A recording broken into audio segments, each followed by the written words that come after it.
Hello दोस्तों, अहाँ सबका अपना भनसाघर मिथिला में बहुत बहुत स्वागत करै छी। आइ हम बहुत ही टेस्टी हेल्दी नाश्ता लऽ कऽ अयलहुँ जे बहुत कम समय में बनै छै और बहुत ही लाजवाब। चलू दोस्तों, हम बना कऽ देखबै छी। एतऽ हम लेलहुँ 4 गो आलू। अपना अनुसार आलू कम ज़्यादा लऽ सकै छी। आलू के बढ़िया जकाँ मैश कऽ देबै, जैसे कि एहिमे कोई लंग्स गुठली नहीं रहते। आ मैसर से जेना दल घोटनी और से गिलास के पेंदी से कोई चीज से मैश कऽ लेबै। अगर नहीं है तो एकरा कद्दुओ कस कऽ सकै छी और हल्का गर्मे रहते, तबे एहिमे लंग्स गुठली नहीं अबै छै। और दोस्तों, वीडियो में लास्ट तक बनल रह, बहुत सिंपल तरीका से हम बना रहल छी।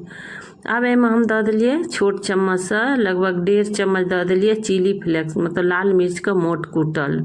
और एहिमे नमक दऽ देलिए स्वाद अनुसार, और ई छै लाल मिर्च और धनिया के पाउडर मिक्स।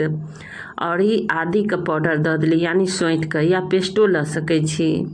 और एहिमे और दऽ देलिए एहिमे हम कनी जीरा पाउडर और अजवाइन, और कनी दऽ देलिए हींग। एहि सबसे टेस्ट बहुत बढ़िया आबै छै। अगर इच्छा है तो और मसाला एहिमे दऽ सकै छियै।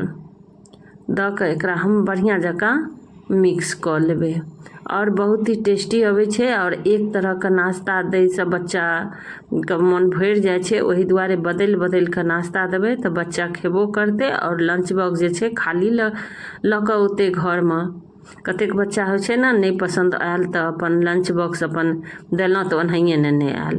आब एना हम दऽ देलिए तऽ सूजी जे छै एकदम मेहिका छै सूजी। अगर मोट सूजी है तऽ एकरा मिक्सी जार में पीस कऽ, अगर नहीं तो मोटो सूजी से बना सकै छी। और 1 कटोरी दऽ देलिए बेसन के, और सूजी छै बढ़िया जकाँ हम पहले चालि लेने रहिए।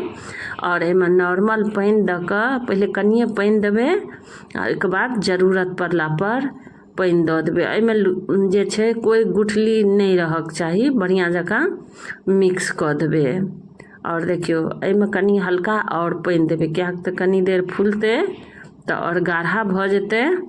और सूजी के स्थान पर चावलो आटा लऽ सकै छी या गेहूँ आटा लऽ सकै छी, जे घर में जे छै ओइसे बना सकै छी। और देखियो एकदम पतला घोल बना लेलिए। आ एक बाद एहिमे हम कनी दऽ देलिए ई जे यह से काजू छै, 4-5 गो काजू दऽ देलिए कुटल, और दऽ देलिए मखाना, और ई कनी हम पनीर दऽ देलिए। इस तरह का नाश्ता, एना का जे नाश्ता बने तो बच्चा लोग बहुत ही पसंद करे छै। लेकिन एहि सब का स्थान पर दूसरो चीज हरियो सब्जी सब दऽ सकै छियै। एतऽ हम इएह दुआरे बना रहल छियै, जे बच्चा नहीं खाइ छै पनीर और तऽ पसंद हेबे करै छै, जे बच्चा मखाना काजू नहीं खाइ छै तऽ ओ सब दऽ के एहिमे दऽ सकै छै। आ 2 गो हरियरका मिरचाइ काटि कऽ दऽ देलिए। और एतऽ कनी हम गरम मसाला दऽ देलिए मिक्स कऽ कऽ, और नमक स्वाद अनुसार। आ ई दऽ देलिए कस्तूरी मेथी हाथ से क्रश कऽ कऽ। और इहो में कनी हम दऽ देलिए जीरा, छोटका चम्मच से 1 चम्मच जीरा दऽ देलिए। दऽ कऽ एकरा बढ़िया जकाँ मिला देबै। आ देखियो अपने आप गाढ़ा भऽ गेलै। और एकरा बढ़िया जकाँ मिक्स करबै। बहुत ही टेस्टी हेल्दी नाश्ता होइ छै। और दोस्तों, एहिमे पतो नहीं चलै छै जे एहिमे काजू मखाना और मिलल छै। और बढ़िया जकाँ एकरा मिक्स कऽ देबै। और देखियो आ एहिमे कनी हम हल्दियो पाउडर दऽ देने रहिए, जैसे कि हल्का पीलापन आबि गेलै। आ एहिके बाद एकरा हम ढाँकि कऽ लगभग 10 से 15 मिनट तक छोड़ि देबै। तामे एतऽ आलू जे छै, आलू के हम टिकिया बना लेबै। एतऽ हम छोट छोट टिकिया बनेबै। देखियो बहुत ही सिंपल और आसान छै। जब मन पराठा भुजिया चाहे रोटी सबसे बच्चा के मन, या घरों में ई नाश्ता बना सकै छी। बहुत कम समय में बन के तैयार भऽ जाइ छै। और देखियो एतऽ हम आलू के टिकिया बना के तैयार कऽ लेलिए।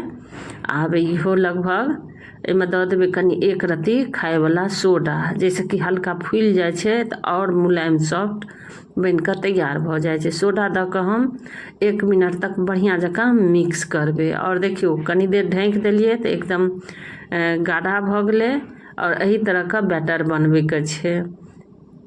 आब एतऽ हम तड़का पैन चढ़ा देलिए, या कलछुलो में बना सकै छी, या छोट लोहिया या जाहिमे पसंद नमहर छोट बना सकै छी, या पराठो जकाँ फैला कऽ बना सकै छी। एतऽ हम तड़का पैन में बना रहल छियै।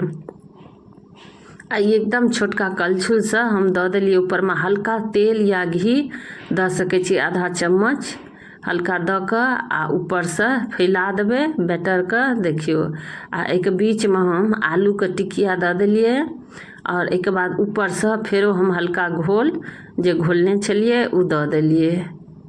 देखियो एनाहिए कऽ चारू ओर हम बढ़िया जकाँ सेट कऽ देबै, जैसे कि आलू के टिकिया नहीं देखाय।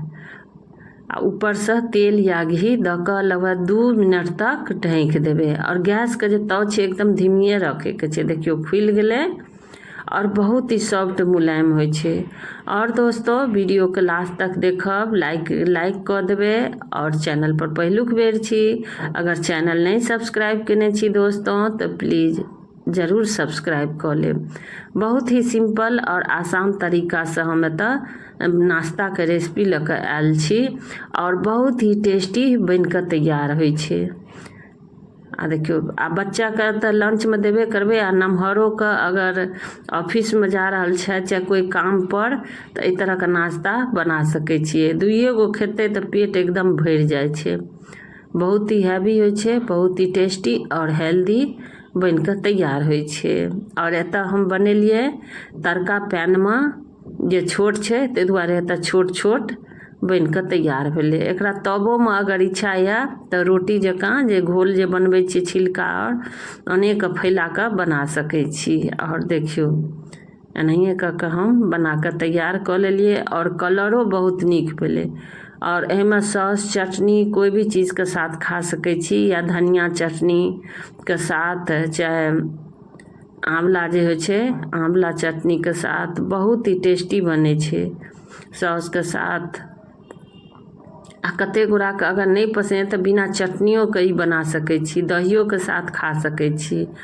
और एहिमे जे हम मखाना देने रहिए काजू, ओकर पता नहीं चले छै, मिक्स भऽ जाइ छै, और ओहि सबसे स्वाद टेस्ट जे छै ने से बहुत ही बढ़िया बन कऽ तैयार होइ छै। देखियो एनाहिए कऽ कऽ हम बना रहल छी, और कलर बहुत ही बढ़िया भऽ गेलै। आब हम गैस के ऑफ कऽ देलिए। आब देखियो, और ई ठंडो रहे छै तबो नीक लगे छै, गरम में तऽ बढ़िया लगबे करे छै। और देखियो एतऽ हम काट कऽ हम देखा दै छी। देखियो एतऽ हम पनीर जे देने छलिए तऽ पनीर के कोटिंग कते नीक बढ़िया आबि गेल छै, बहुत ही टेस्टी बने छै। और एहि तरह के नाश्ता जरूर पसंद आयत। सब कोई बनेबे करे छथिन, सबके बनबे के तरीका अलग है छै। एतऽ हम सिंपल तरीका से बनेलो। फेरो दोस्तों अगला रेसिपी वीडियो में नया रेसिपी लेके आब। धन्यवाद।